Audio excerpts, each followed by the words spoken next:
Budismo.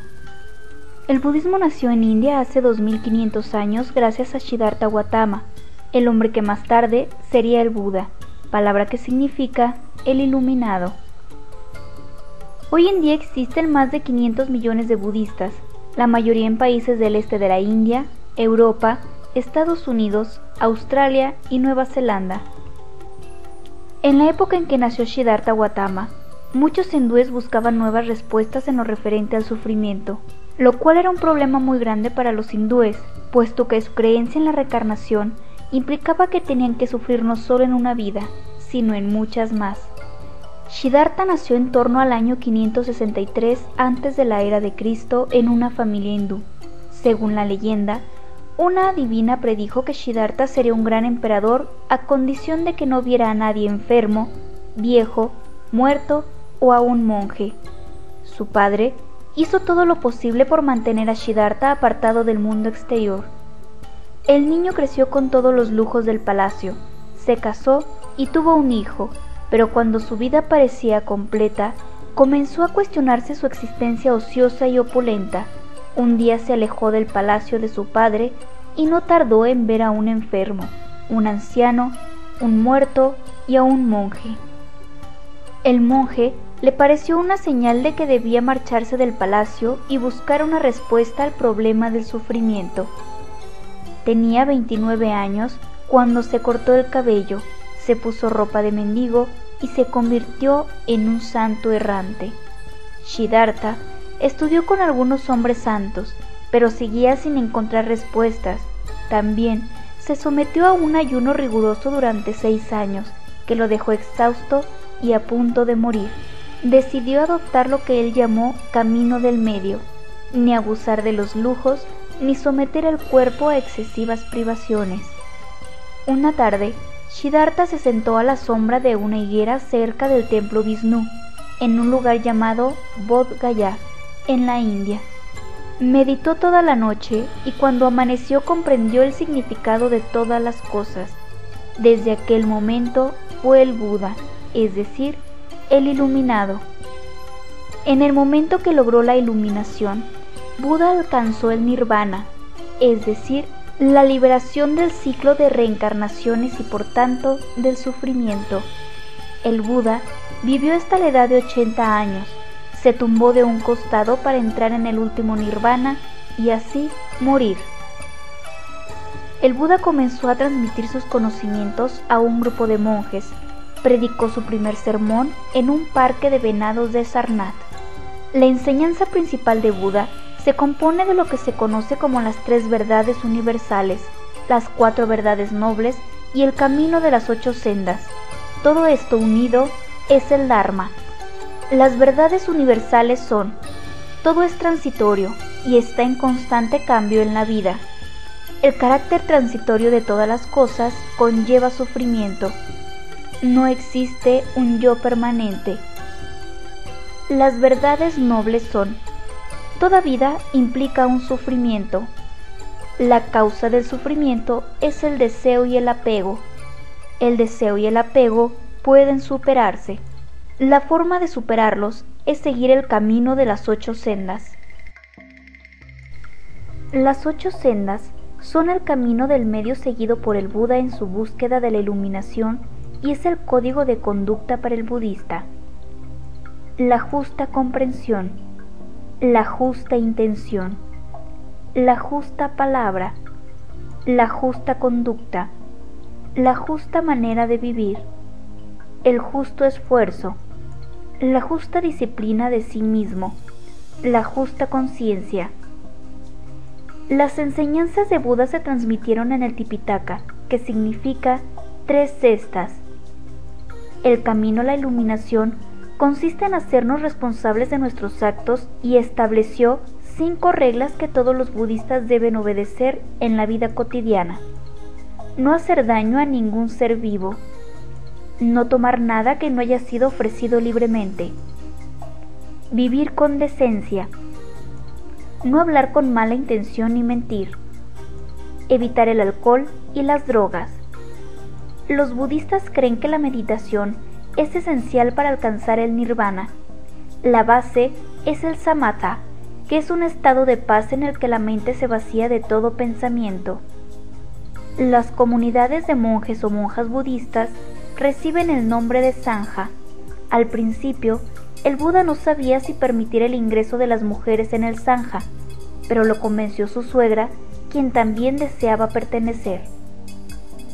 Los budistas viven en sus monasterios con gran sencillez. Solo poseen 8 cosas, entre ellas 3 túnicas, una cuchilla de afeitar y un cuenco para recoger limosnas. Los monjes se dedicaban a estudiar los textos sagrados, meditar, dirigir el monasterio y trabajar en la comunidad, dando clases o cuidando a los enfermos. Tienen que obedecer un libro de más de 250 normas y 5 adicionales que son: no comer demasiado ni comer después del mediodía, no participar en bailes ni cánticos frívolos, no llevar adornos ni perfumes, no dormir demasiado ni en cama blanda, no aceptar oro ni plata, es decir, dinero. En países budistas es costumbre que los niños pasen un tiempo viviendo como monjes. La ceremonia del Pravrajya es la que se convierte en los monjes novicios. Se celebra a partir de la edad de 8 años. El emperador Asoka, que gobernó el norte y centro del país del 269 al 231 antes de la era de Cristo, mandó erigir pilares de piedra tallados con las 8 doctrinas del Buda por todo su imperio y envió misioneros a Asia Central. Después de la muerte de Buda, desembocaron 2 clases de budismo, Theravada y Mahayana. Budismo Theravada. Theravada significa camino o enseñanza de los ancianos. En el budismo Theravada, Buda fue un modelo digno de ser imitado, que al morir ya no pudo ofrecer más ayuda. Budismo Mahayana. Este grupo cree en los bodhisattvas. El nombre significa que será Buda y se refiere a las personas que están en el camino de la iluminación y han dedicado toda su carrera espiritual. Los budistas Mahayana utilizan el Tipitaka y otros textos llamados sutras, que explican las partes más difíciles de las enseñanzas del Buda. Los más conocidos son el Sutra Diamante y el Sutra del Loto. Los budistas Mahayana se adaptaron a las culturas, lo cual llevó a la formación de distintas ramas: el Vajrayana, el budismo tierra pura y el budismo zen. Budismo Vajrayana, llamado también budismo tibetano, sus líderes no solo tenían influencia religiosa, sino también poder político. Budismo de la tierra pura. Comenzó en China y se extendió a Japón alrededor del siglo XIII. La figura central es el Buda Amida o Amitabha, un hombre que se prometió que todo el que pronunciara su nombre renacería en tierra pura. Budismo Zen. En el budismo Zen, los miembros de esta rama intentan pasar el menor tiempo posible en estado consciente, es decir, meditando sobre la realidad. La palabra Zen quiere decir meditación. Los jardines Zen ofrecen un lugar tranquilo para la meditación. La arena se rastrilla todos los días y representa los arroyos de agua, siempre cambiantes, en torno a las inmutables islas de roca. Lugares sagrados. Los principales lugares de peregrinación están relacionados con eventos importantes en la vida del Buda, como su lugar de nacimiento, su iluminación, sus primeras enseñanzas y su muerte. Lugares de culto. Los budistas van a los templos y santuarios para presentar sus respetos al Buda, reunirse con otros budistas y meditar. El estilo más antiguo de santuario del budista es la stupa. Eran túmulos que contenían las cenizas del Buda. Las stupas antiguas eran sencillas cúpulas de ladrillo y barro, pero más tarde se construyeron en piedra y con forma de campana. Cuando el budismo Zen se extendió a China y Japón, el diseño de las stupas cambió y comenzaron a erigirse unas estructuras más altas y delgadas, llamadas págodas. El número de pisos varía de 3 a 13, pero siempre el número de pisos es impar. Rituales budistas. Dichos rituales se realizan en altares en el hogar. así como en el templo, y varios dependiendo en las distintas ramas del budismo. Además de repetir frases cortas llamadas mantras, en algunos países utilizan también molinos de oraciones, que son cilindros que contienen un pergamino en el que hay escritos cientos de mantras. Arte budista. El arte emplea una gran variedad de símbolos para recordar a la gente sus creencias. En las imágenes del Buda, las distintas posiciones de su cuerpo y sus manos tienen un significado concreto. Muchas tallas y pinturas muestran escenas y sucesos de la vida de Buda, aunque también se le suele representar con símbolos como una rueda de 8 radios. El calendario religioso se basa en la fase de la luna. Según la tradición, el Buda nació y murió en la fase de la luna llena. Por lo tanto, muchas de las fiestas se celebran en este periodo. Festividades budistas. El Wesak, que es la celebración del nacimiento del Buda, tiene lugar en la luna llena de finales de mayo o principios de junio. Las estatuas del Buda se decoran y en China se sumergen en agua perfumada. La luz es muy importante en las celebraciones del Wesak. Se encienden lámparas y hay espectaculares fuegos artificiales. En Tailandia, estas festividades se llaman Visakha.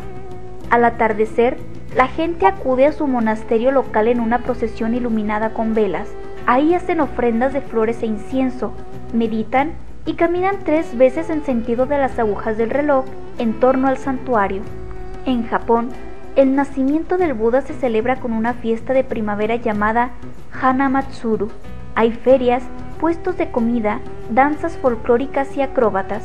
Los monjes montan exposiciones y maquetas que cuentan la historia del nacimiento de Buda. Losar. El Losar marca el principio del año nuevo. Es una gran fiesta tibetana que se celebra en la luna llena de febrero en conmemoración del primer periodo de la vida y las enseñanzas del Buda. Obon. Es una fiesta japonesa que se celebra en julio. Durante 3 días, las familias budistas rezan y presentan sus respetos a los antepasados. Vasa. Es un retiro de meditación que tiene lugar en las estaciones de la lluvia.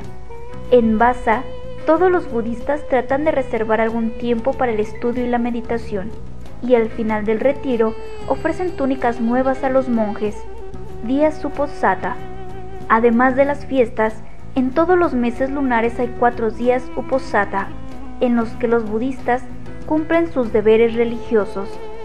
Algunos ayunan y a veces acuden a su templo o monasterio con regalos y comida para los monjes. Creen que las buenas acciones los harán más felices y que si con ellas no alcanzan el nirvana, por lo menos tendrán una vida mejor en la siguiente reencarnación.